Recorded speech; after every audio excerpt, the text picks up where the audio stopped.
A series of lessons in Raja Yoga by Yogi Ramacharaka, 1906. Lesson 7 was the unfoldment of consciousness.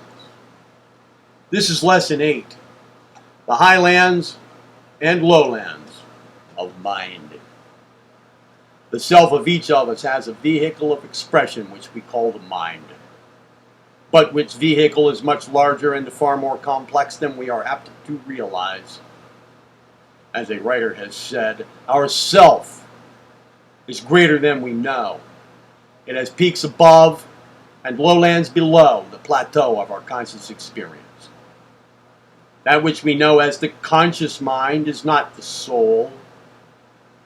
The soul is not a part of that which we know in consciousness, but on the contrary, that which we know in consciousness is but a small part of the soul, the conscious vehicle of a greater self, or I.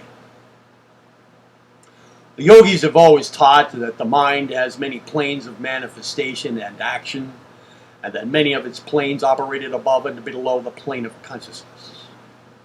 Western science is beginning to realize this fact, and its theories regarding the same may be found in any of the later works on psychology. But this is a matter of recent development in Western science. Until very recently, the textbooks held that consciousness and mind were synonymous, and that the mind was conscious of all of its activities, changes, and modifications. Leibniz was one of the first Western philosophers to advance the idea that there were planes of mental activity outside of the plane of consciousness. And since his time, the leading thinkers have slowly but surely moved forward to his position.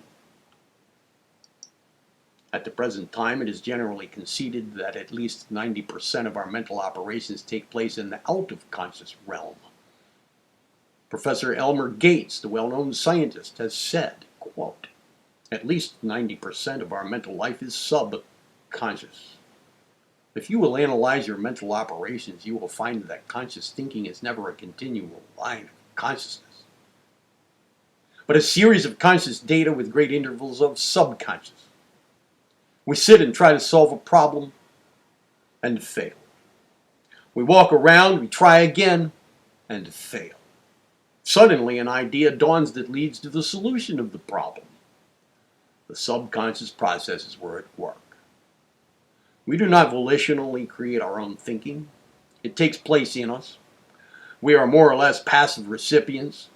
We cannot change the nature of a thought or of a truth, but we can, as it were, guide the ship by a moving of the helm. Our mentation is largely the result of the great cosmic whole upon us. End of quote. Sir William Hamilton says that the sphere of our consciousness is only a small circle in the center of a far wider sphere of action and thought, of which we are conscious through its effects.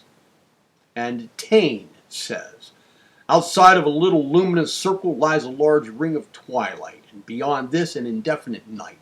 But the events of this twilight and this night are as real as those within the luminous circle. Sir Oliver Lodge, the eminent English scientist, speaking of the planes of the mind, says, imagine an iceberg, glorying in its crisp solidity and its sparkling pinnacles, resenting attention paid to its submerged self or supporting region, or to the saline liquid out of which it arose and into which in due course it will someday return. Or reversing the metaphor, we might liken our present state to that of the hulls of ships submerged in a dim ocean among strange monsters, propelled in a blind manner through space, proud perhaps of accumulating many barnacles as decoration, only recognizing our destination by bumping against the dock wall, and with no cognizance of the deck and cabins above us, or the spars and the sails, no thought of the sextant and the compass and the captain, no perception of the lookout on the mast, of the distant horizon, with no vision of objects far ahead, dangers to be avoided, destinations to be reached, other ships to be spoken to by means other than by bodily contact, a region of sunshine and cloud, of space or perception, and of intelligence utterly inaccessible to parts below the waterline. We ask our students to read carefully. re-listen to carefully the above expression of Sir Oliver Lodge, for he gives one of the clearest and the most accurate figures of the actual state of affairs concerning the mental planes that we have seen in Western writings. And other Western writers have noted and spoken of these out-of-conscious realms. Lewis has said, "It is very certain that in every conscious volition, every act that is so characterized, the larger part of it is quite unconscious. It is equally certain that in every perception there are unconscious processes of reproduction and inference. There is a middle distance of subconsciousness and a background of unconsciousness." End of quote. Taine has told us that mental events imperceptible to consciousness are far more numerous than the others, and of the world that makes up our being we only perceive the highest points, the lighted up peaks of a continent whose lower levels remain in the shade. Beneath ordinary sensations are their components, that is to say, the elementary sensations, which must be combined into groups to reach our consciousness. Maudsley says, "Examine closely and without bias the ordinary mental operations of daily life, and you will find that consciousness has not 1/10 of the function, not 1/10 part of the function therein, which it is commonly assumed to have. In every conscious state there are at work conscious, subconscious, and infraconscious energies. The last is indispensable as the first." Oliver Wendell Holmes said, "There are thoughts that never emerge into consciousness, which yet make their influence felt among the perceptible mental currents. Just as the unseen planets sway the movements of those that are watched and mapped by the astronomer." Many other writers have given us examples and instances of the operation of the out-of-consciousness planes of thought. One has written that when the solution of a problem he had long vainly dealt with flashed across his mind, he trembled as if in the presence of another being who had communicated a secret to him. All of us have tried to remember a name or similar thing without success, and have then dismissed the matter from our minds, only to have the missing name or thought suddenly presented to our conscious mind a few minutes or hours afterwards. Something in our mind was at work hunting up the missing word, and when it found it, it presented it to us. A writer has mentioned what he called unconscious rumination, which happened to him when he read books presenting new points of view essentially opposed to his previous opinions. After days, weeks, or months, he found that to his great astonishment the old opinions were entirely rearranged, and new ones lodged there. Many examples of this unconscious mental digestion and assimilation are mentioned in the books on the subject written during the past few years. It is related of Sir W.R. Hamilton that he discovered quaternions one day while walking with his wife in the observatory at Dublin. He relates that he suddenly felt the galvanic circle of thought close, and the sparks that fell from it was the fundamental mathematical relations of his problem, which is now an important law in mathematics. Dr. Thompson has written, "At times I have had a feeling of the uselessness of all voluntary effort, and also that the matter was working itself clear in my mind. It has many times seemed to me that I was really a passive instrument in the hands of a person not myself. In view of having to wait for the results of these unconscious processes, I have proved the habit of getting together material in advance, and then leaving the mass to digest itself till I am ready to write about it. I delayed for a month the writing of my book, System of Psychology, but continued reading the authorities. I would not try to think about the book. I would watch with interest the people passing the windows. One evening, when reading the paper, the substance of the missing part of the book flashed upon my mind, and I began to write." This is only a sample of many such experiences.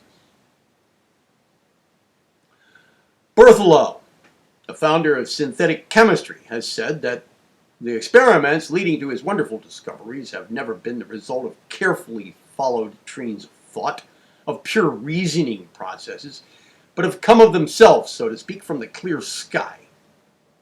Mozart has written, "I cannot really say that I can account for my compositions. My ideas flow, and I cannot say whence or how they come. I do not hear in my imagination the parts successively, but I hear them as it were all at once. The rest is merely an attempt to reproduce what I've heard." Dr. Thompson, above mentioned, has also said, "In writing this work, I have been unable to arrange my knowledge of a subject for days and weeks, until I experienced a clearing up of my mind when I took my pen and unhesitatingly wrote the result.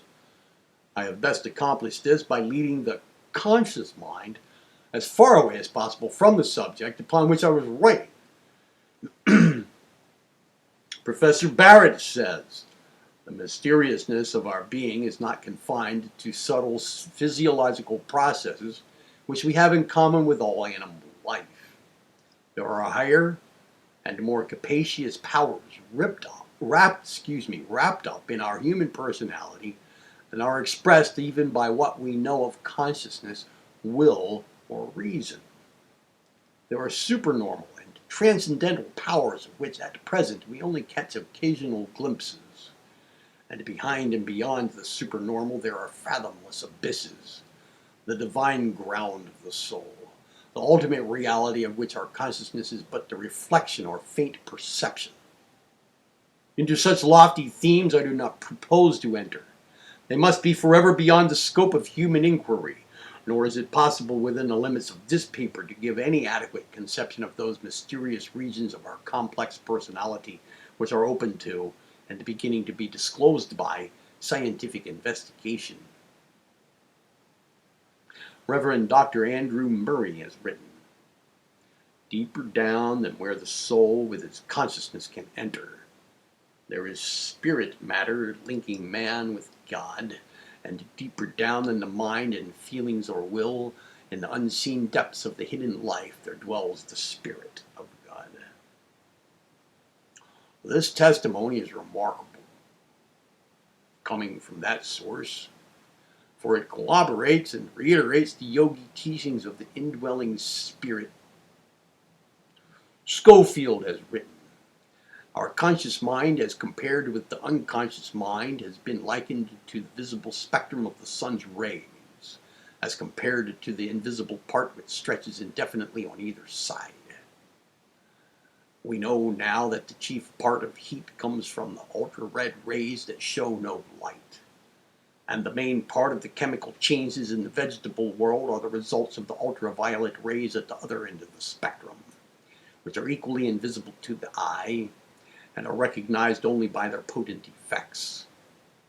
Indeed, as these invisible rays extend indefinitely on both sides of the visible spectrum, so we may say that the mind includes not only the visible or conscious part, and what we have termed the subconscious, that which lies below the red line, but the superconscious mind that lies at the other end, all those regions of higher soul and spirit life, of which we are only at times vaguely conscious, but which always exist, and link us on to eternal verities on the one side, as surely as the subconscious mind links us to the body on the other."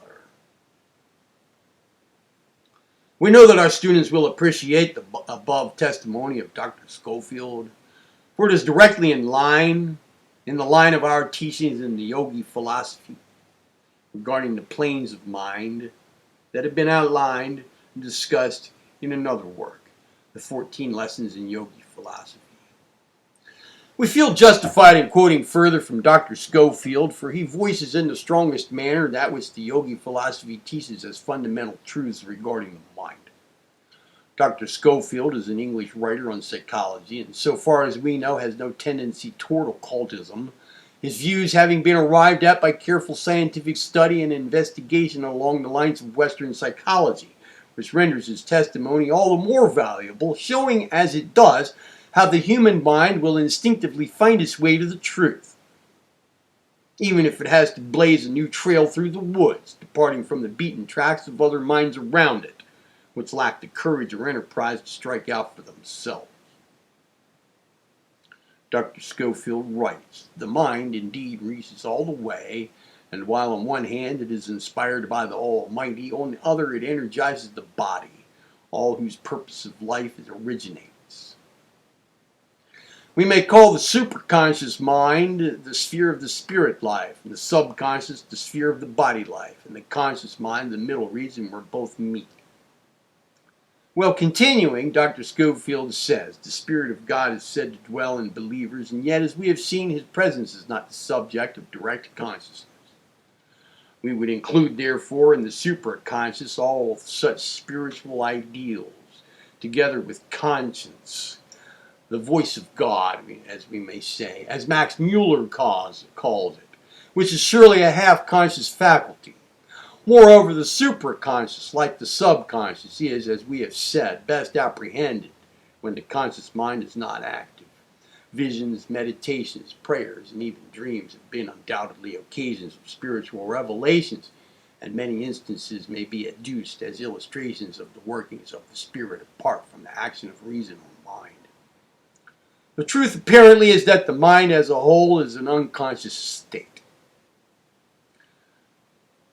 By that its middle registers, excluding the highest spiritual and lowest physical manifestation, are fitfully illuminated in varying degrees by consciousness, and that it is to this illumined part of the dial that the word mind, which rightly appertains to the whole, has been limited. Oliver Wendell Holmes has said, "The automatic flow of thought is often singularly favored by the fact of listening to a weak, continuous discourse, with just enough ideas in it to keep the conscious mind busy. The induced current of thought is often rapid and brilliant in inverse ratio to the force of the inducing current." Wundt says, "The unconscious logical processes are carried on with a certainty and regularity which would be impossible where there exists the possibility of error. Our mind is so happily designed that it prepares for us the most important functions of cognition, whilst we have not the slightest apprehension of the modus operandi. This unconscious soul, like a benevolent stranger, works and makes provisions for our benefit, pouring only the mature fruits into our laps." A writer in an English magazine interestingly writes, "Intimations reach our consciousness from unconsciousness, that the mind is ready to work, is fresh, is full of ideas. The grounds of our judgment are often knowledge so remote from consciousness that we cannot bring them to view. That the human mind includes an unconscious part, that unconscious events occurring in that part are proximate causes of consciousness. That the greater part of human intuitional action is an effect of an unconscious cause. The truth of these propositions is so deducible from ordinary mental events, and is so near the surface that the failure of deduction to forestall induction in the discerning of it may well excite wonder. Our behavior is influenced by unconscious assumptions respecting our own social and intellectual rank, and that of the one we are addressing. In company, we unconsciously assume a bearing quite different from that of the home circle. After being raised to a higher rank, the whole behavior subtly and unconsciously changes in accordance with it." End of quote. And Schofield adds to the last sentence, "This is also the case in a minor degree with different styles and qualities of dress in different environments. Quite unconsciously, we change our behavior, carriage, and the style to suit the circumstance." Jensen writes, "When we reflect on anything with the whole force of the mind, we may fall into a state of entire unconsciousness, in which we not only forget the outer world, but also know nothing at all of ourselves and the thoughts passing within us after a time. We then suddenly awake as from a dream, and usually at the same moment the result of our meditations appears as distinctly in consciousness, without our knowing how we reached it." Bascom says, "It is inexplicable how premises which lie below consciousness can sustain conclusions in consciousness. how the mind can wittingly take up a mental movement at an advanced stage, having missed its primary steps. Well, Hamilton and other writers have compared the mind's action to that of a row of billiard balls, of which one is struck and the impetus transmitted throughout the entire row, the result being that only the last ball actually moves, the others remaining in their places. The last ball represents the conscious thought. The other stage is in the unconscious mentation. Lewis, speaking of this illustration, says, something like this, Hamilton says, seems often to occur in a train of thought, one idea immediately suggesting another into consciousness. This suggestion passing through one or more ideas which do not themselves rise into consciousness. This point, that we are not conscious of the formation of groups, but only of a formed group, may throw light on the existence of unconscious judgments, unconscious reasonings, and unconscious registrations of experience.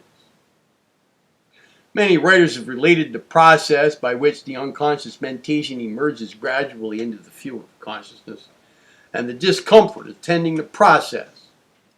A few examples may prove interesting and instructive. Maudsley says, it's surprising how uncomfortable a person may be made by the obscure idea of something which he ought to have said or done, and which he cannot for the life of him remember. There is an effort of the lost idea to get into consciousness, which is relieved directly upon the idea bursting into consciousness. Oliver Wendell Holmes said, there are thoughts that never emerge into consciousness, and which make their influence felt, though, among the perceptive mental currents, just as the unseen planets sway the movements of the known ones. And he remarks, I was told of a businessman in Boston who had given up thinking of an important question as too much for him. But he continued so uneasily in his brain that he feared he was threatened with palsy. After some hours, the natural solution of the question came to him, worked out, as he believed, in that troubled interval. Schofield mentions several instances of this phase of the workings of the unconscious planes of mind. We mention a couple that seem interesting and to the point. Last year, he said, I was driving to Fillmore Gardens to give some letters to a friend. On the way, a vague uneasiness sprang up, and a voice seemed to say, I doubt if you have those letters. Conscious reason rebuked it and said, of course you have. You took them out of the drawer specially. The vague feeling wasn't satisfied, but could not reply. On arrival, I found the letters were in none of my pockets.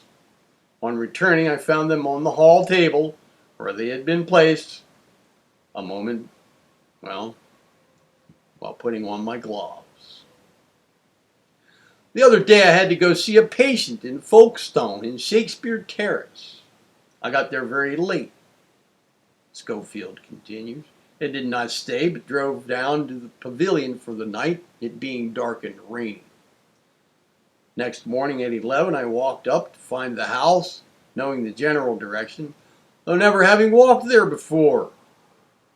I went up the main road, and after passing a certain turning, began to feel a vague uneasiness coming into consciousness, that I had passed the terrace.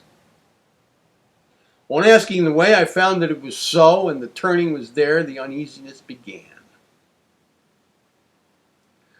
The night before was pitch dark and very wet, and anything seen from a close carriage was quite unconsciously impressed on my mind. Professor Kirshner says, our consciousness can only grasp one quite clear idea at once. All other ideas are for the time somewhat obscure. They are really existing, but only potentially for consciousness. That is, they hover, as it were, on our horizon, or beneath the threshold of consciousness. The fact that former ideas suddenly return to consciousness is simply explained by the fact that they have continued psychic existence. And attention is sometimes voluntarily or involuntarily turned away from the present and the appearance of former ideas is thus made possible. Holmes says our different ideas are stepping stones. How we get from the one to the other we don't know. Something carries us. We, our conscious selves, do not take the step. The creating and informing spirit, which is within us and not of us, is regarded everywhere in real life. It comes to us as a voice that will be heard. It tells us what we must believe. It frames our sentences, and we wonder at this visitor who chooses our brain as his dwelling place. Galton says, I have desired to show how whole states of mental operation that have lapsed out of ordinary consciousness admit of being dragged into light.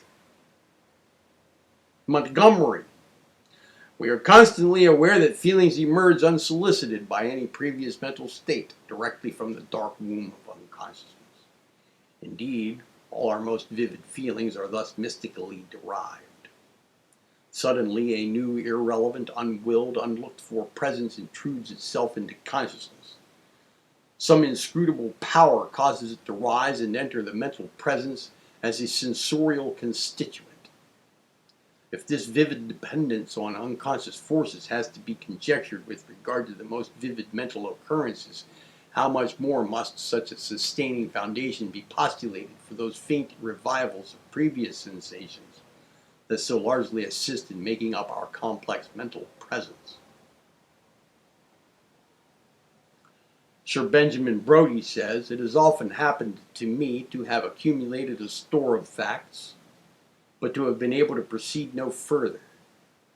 Then after an interval of time, I have found the obscurity and the confusion to have cleared away, the facts to have settled in their right places, though I have not been sensible of having made any effort for that purpose. And Wundt again says, the traditional opinion that consciousness is the entire field of the internal life cannot be accepted.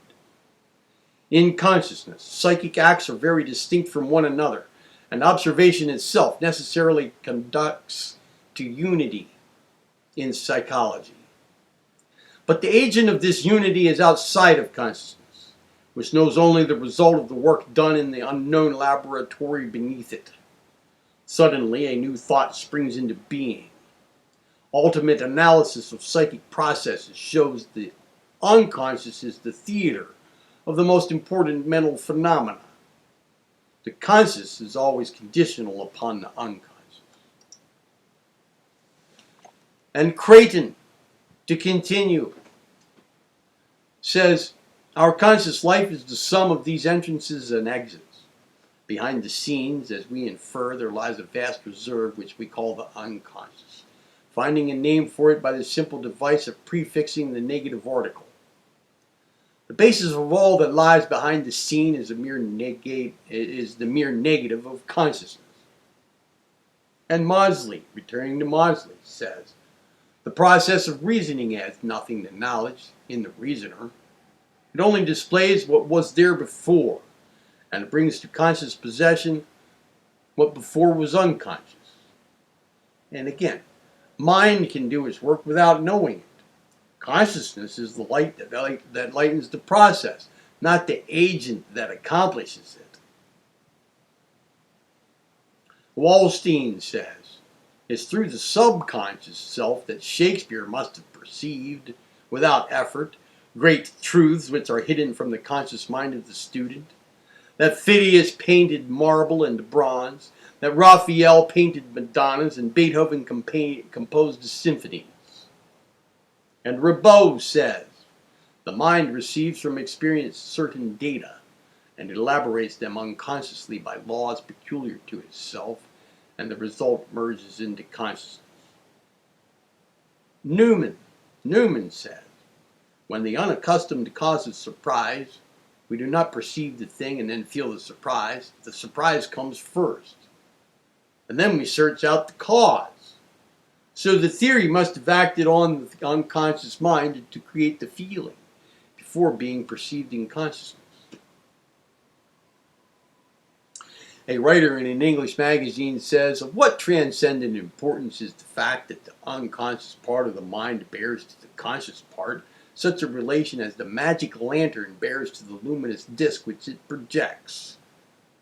That the greater part of the intentional action, the whole practical life of the vast majority of men, is an effect of events as remote from consciousness as the motion of the planets.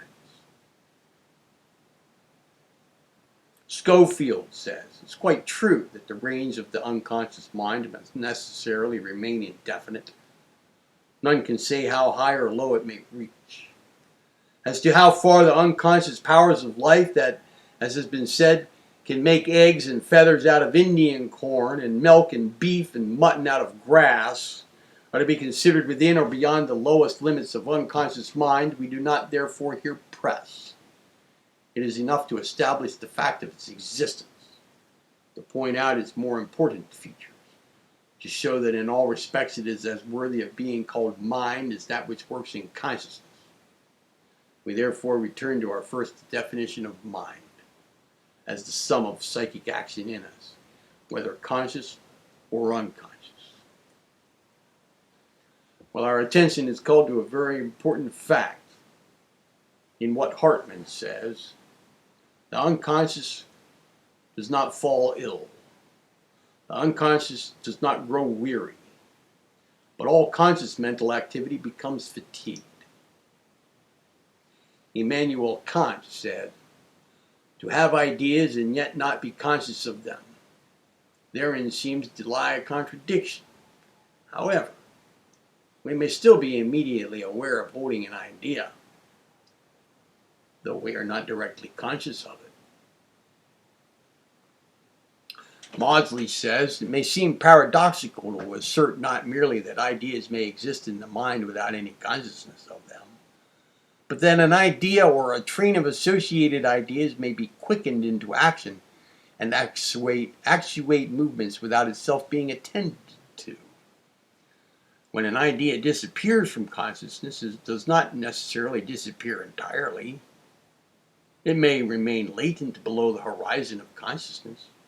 Moreover, it may produce an effect upon movement or upon other ideas when thus active below the horizon of consciousness. And back to Leibniz. He says, it doesn't follow that because we do not perceive thought that it does not exist. It is a great source of error to believe that there is no perception in the mind but that of which is conscious. And Oliver Wendell Holmes again says, the more we examine the mechanism of thought, the more we shall see that anterior unconscious action of the mind that enters largely into all of its processes. People who talk most do not always think most. I question whether persons who think most, that is, who have the most conscious thought pass through their mind, necessarily do the most mental work. Every new idea planted in a real thinker's mind grows when he is least conscious of it. Maudsley says it would go hard with mankind indeed if they must act wittingly before they acted at all. Men, without knowing why, follow a course for which good reasons exist. More, the practical instincts of mankind often work beneficially in actual contradiction to their professed doctrines. And the same person says, the best thoughts of an author are the unwilled thoughts which surprise himself. And the poet, under the influence of creative activity, is, so far as consciousness is concerned, being dictated to. And back to that English magazine writer. When waiting on a pier for a steamer, I went on to the first, which was the wrong one. I came back and waited, losing my boat, which was at another part of the pier, on account of the unconscious assumption I had made, that this was the only place to wait for the steamer. I saw a man enter a room and leave by another door. Shortly after, I saw another man exactly like him do the same. It was the same man. But I said it must be his twin brother, in the unconscious assumption that there was no exit for the first man but by the way he came. Maudsley says, The firmest resolve or purpose sometimes vanishes issueless when it comes to the brink of an act, while the true will, which determines perhaps a different act, springs up suddenly out of the depths of the unconscious nature, surprising and overcoming the conscious. Our unconscious influence is the projection of our unconscious mind and personality unconsciously over others.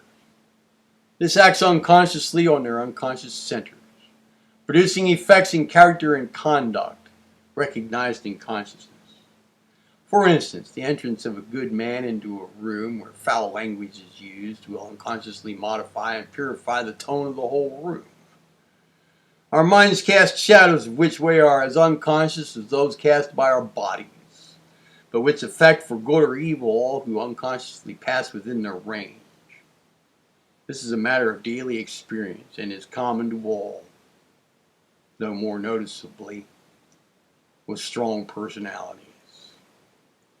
Now, we have given much time and space here to the expressions of opinions of various Western writers regarding this subject of there being a plane or planes of the mind outside of the field of consciousness.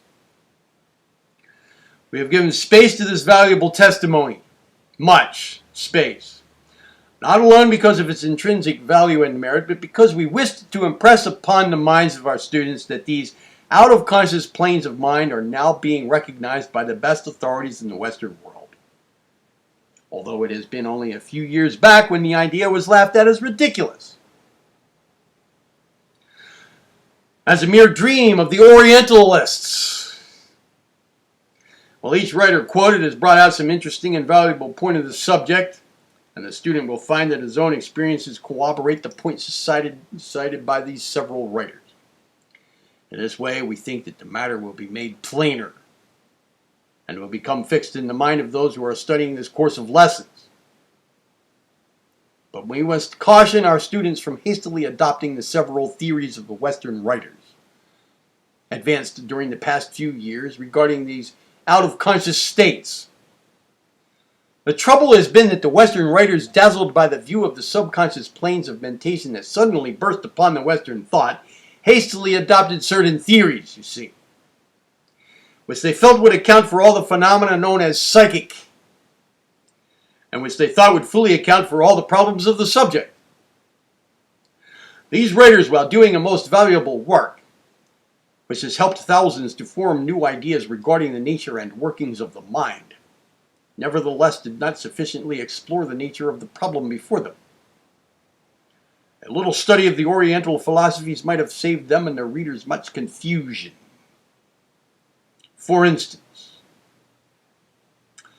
the majority of these writers hastily assumed that because there was an out-of-conscious plane of mentation, therefore all the workings of the mind might be grouped under the head of conscious and subconscious, and that all of these out-of-conscious phenomena might be grouped under the head of subconscious mind, subjective mind, and so on, ignoring the fact that this class of mental phenomena embraced not only the highest but the lowest forms of mentation.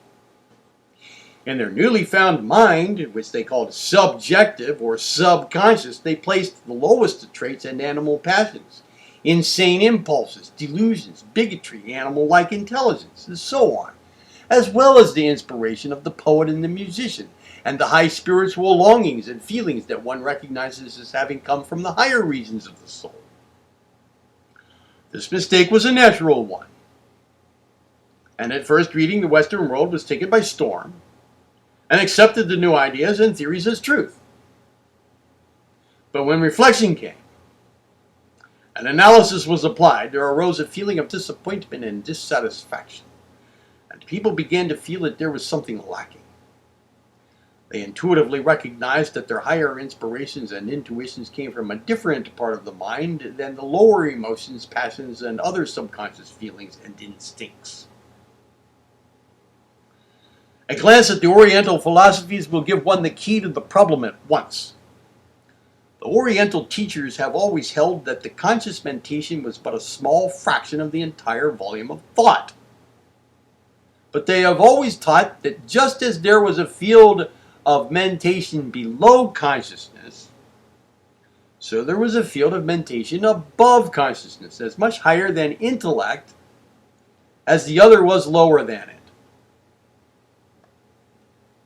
The mere mention of this fact will prove a revelation to those who have not heard it before, and who have become entangled with the several dual-minded theories of the recent Western writers. The more one has read on this subject, the more he will appreciate the superiority of the Oriental theory over that of the Western writers. It's like the chemical which at once clears the clouded liquid in the test tube. In our next lesson, we shall go into the subject of the above conscious planes and the below conscious planes, bringing out the distinction clearly and adding to what we have said on the subject in previous books. And all this is leading us toward the point where we may give you instruction regarding the training and the cultivation, the retraining and guidance of these out-of-conscious faculties. By retraining the lower planes of mentation to their proper work, and by stimulating the higher ones, man may make himself over mentally, and may acquire powers of which he but dreams now. This is why we are leading you up to the understanding of the subject step by step. We advise you to acquaint yourself with each phase of the matter, that you may be able to apply the teachings and the instructions to follow in later lessons of the course.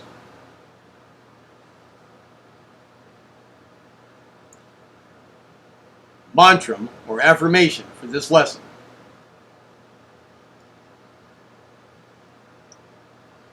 I recognize that myself is greater than it seems.